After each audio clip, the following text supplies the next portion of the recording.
en este tipo de leyes, antinatalistas, desde luego, o contrarias a la vida, han intervenido a veces de forma abierta y reconocida. Por ejemplo, la ley que introduce en Francia el aborto, la ley Veil, por la ministra, que fue la que lo sacó adelante, Simone Veil, es una ley en la que colaboró Pierre Simon, es un masón de altos grados, que estaba en el equipo de Simone Veil y que publicó un libro por aquella época titulado engañosamente La vida ante todo. Y en La vida ante todo te crees que va a salir un libro pro vida. Y cuando empiezas a leerlo, lo que dice es que defender la vida implica tener el valor de rechazarla. Y dice una frase, citando de memoria, que es más o menos: un niño anormal sin remedio, puntos suspensivos, dejar morir. O sea que el concepto de vida no es la vida humana, sino debe de ser algo así como la buena vida, disfrutémosla, el concepto hedonista de la vida, vamos. Y de este mismo hombre se ocupó el cardenal Ratzinger, en aquella época, en un artículo suyo donde dice: aterra leer lo que un masón, un médico masón del Gran Oriente de Francia dice sobre la vida.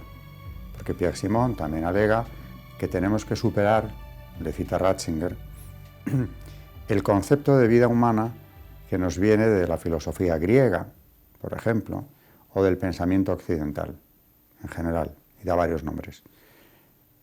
Porque la vida, según él, es tan solo un material sobre el cual trabajar.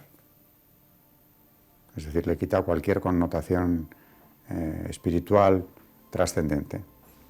Bueno, pues Pierre Simon se jactaba, y lo deja escrito también, de que la ley Veil, la del aborto, dice él textualmente, es una victoria de la masonería sobre el pensamiento judeo-cristiano.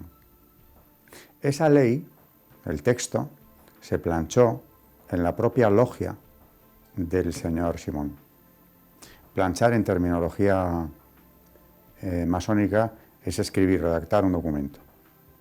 Se escribe, bueno, se debate y se escribe. Y él lo cuenta. Maurice Queillet, otro francés que había sido masón y la dejó tras otra conversión religiosa, en Lourdes, precisamente, escribió un libro llamado Yo fui masón. Y además era médico. Y entonces él ahí cuenta cómo practicaba abortos en su época, algo que le horrorizaba recordar simplemente, y cómo, aunque lo veía mal, incluso las esterilizaciones, que practicaba también, no se atrevía a decirlo, porque como era algo que su propia logia estaba impulsando en aquel momento, hasta que llegó a comprender que él no podía vivir en esa esquizofrenia. Un tema capital fue el tema de la vida, porque lo estaban potenciando ellos. La ley Veil, la del aborto, venía a rematar otra ley llamada Neuwirth, por el nombre del diputado que la sacó adelante, que es de los 60. Es decir, ya venían trabajando sobre el tema. Este era masón también, Neuwirth. Y era la ley que legalizaba en Francia los anticonceptivos. Todos. Teniendo en cuenta que hasta ese momento, todavía en los 60, la legislación francesa contemplaba la esterilización como una automutilación punible. Y de pronto es legal. Todo era legal. Y cuenta Maurice Queillet perfectamente cómo ocurrió aquello. Dice, esto tuvo todo el apoyo de la masonería, también se redactaba, se hablaba, se debatía en las logias, y a la hora de llevar la ley al Parlamento, dice él que lo vivió, todos los diputados masones, del partido que fuesen, independientemente, votaron como un solo hombre a favor de ella. Igual que hicieron con el aborto.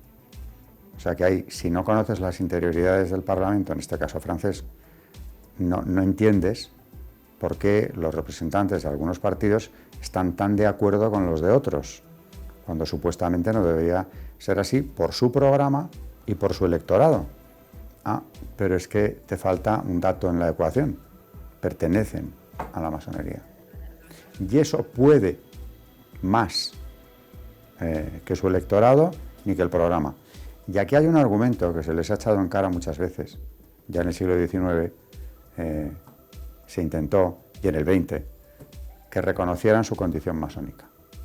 Porque claro, tanto hablar de democracia y libertad no es democrático que alguien que tiene una obediencia que seguir, independientemente de la del partido, me estoy refiriendo a la obediencia masónica, esté representando a los ciudadanos que ignoran esa situación y que además probablemente no comparten en absoluto los ideales masónicos, cuando esta persona en el Parlamento tiene autoridad o tiene la potestad de sacar adelante una ley de una manera que no es nada democrática, porque está obedeciendo la consigna que le viene de su logia o del Gran Oriente, del órgano rector. No es democrático. Por ejemplo, es muy curioso que en la misma Inglaterra, la cuna de la masonería, se llevara a cabo una denuncia tan fuerte contra esto. Pero es que los diputados laboristas británicos, en el año 85, si no recuerdo mal, creo que es en ese año, sí, denuncian la influencia que tiene la masonería en las instituciones europeas, incluyendo el Parlamento. Y eso, claro, por una parte, prostituye la democracia y por otro, naturalmente, perjudicaba las carreras de los funcionarios que no eran masones. Porque decía que, claro, había promociones y carreras meteóricas que no tenían otro respaldo que ese, que no es transparente ni está recogido en disposición ninguna. Eso funciona de hecho. Y a la hora de votar leyes, exactamente igual. Bueno, pues trataron de sacar adelante una resolución del Parlamento, la B285, estableciendo esa obligación. Como mínimo, los diputados masones, igual que los funcionarios de otro tipo, hablabas de jueces también, deberían reconocerlo. Y Tony Blair, al frente del Partido Laborista en ese momento, llevó a cabo, o trató de llevar a cabo esa campaña en Inglaterra, concretamente para controlar la judicatura, que igual que en Francia, y aquí en España en buena medida, estaba ya en manos de la masonería, lo cual también perjudica la administración de justicia. Por lo mismo que pasa en el Parlamento. Si tienen otras consignas, obediencias o influencias que seguir, que no son las visibles, las legales, entonces deberían estar incapacitados para la función pública. De manera que, ¿qué papel han tenido que ver en aborto, etcétera? Pues decisivo. Y en las leyes de ideología de género, igual. Los gobiernos de Rodríguez Zapatero, que se empeñó en sacar esto adelante, son gobiernos masónicos que seguían al dictado las directrices masónicas. Y claro, no olvidemos que es él quien introduce en España el matrimonio entre personas del mismo sexo. Y el aborto de las menores, que seguían siendo menores a todos los efectos, menos para abortar, sin que sus padres tuviesen nada que decir ahí. Eso es la influencia masónica. ¿Qué estaba aplicando en el tema de las menores? Pues aquello que decía Caroline Hanna, la liberación de los nuevos derechos. Las menores tienen derecho a su vida sexual, ya no concebir si no quieren. Claro, eso ya estaba aprobado en Ginebra en 2001, pero él no lo dijo. Ahora estaba la resolución, que no le vinculaba, pero le podía cubrir. Y en el tema del matrimonio homosexual, exactamente lo mismo. Eso también lo dice Maurice Caillé, lo dice Abad Gallardo, el otro masón que ha dejado la masonería, pero es que son personas que están contándolo desde dentro, porque lo han vivido en las logias, cómo se ha potenciado desde ellas precisamente ese tipo de ley. La ideología de género, ya he dicho anteriormente que es de origen marxista, viene precisamente, sustituye la lucha de clases, ya superada más o menos, ¿no?, por la lucha entre los sexos. Pero claro, al final entra dentro de las políticas antinatalistas porque también reduce la natalidad y todo lo que la reduzca es para ellos positivo, porque parten de un principio malthusiano. Es que un gran problema del planeta Tierra es la población. Luego hay que reducirla por el camino que sea. Y naturalmente, matrimonios del mismo sexo pues no son fértiles, a no ser que recurran naturalmente a la adopción o a sistemas artificiales condenados por la doctrina de la Iglesia, también de paso. Pero todo lo que pueda contribuir a la caída de la natalidad, ya el aborto se considera incluso como un anticonceptivo más, todo eso hay que potenciarlo. Y la ideología de género también es un instrumento. Es más, en los documentos de estas agencias de Naciones Unidas, en las cumbres que han celebrado de los 90 en adelante, incluso un poco antes ya de los 90, se habla de que el instrumento que utilizaremos para esa caída de la natalidad será la ideología de género. O sea, que es un instrumento, aparte de que por otros motivos lo puedan apoyar, ¿no? Por el cambio ideológico, el cambio de modelo de sociedad, que también lo buscan, lo contemplan como algo que contribuye a esa caída de la fertilidad o de la natalidad, que es otro de los objetivos prioritarios que tienen. Hay un informe llamado Kissinger.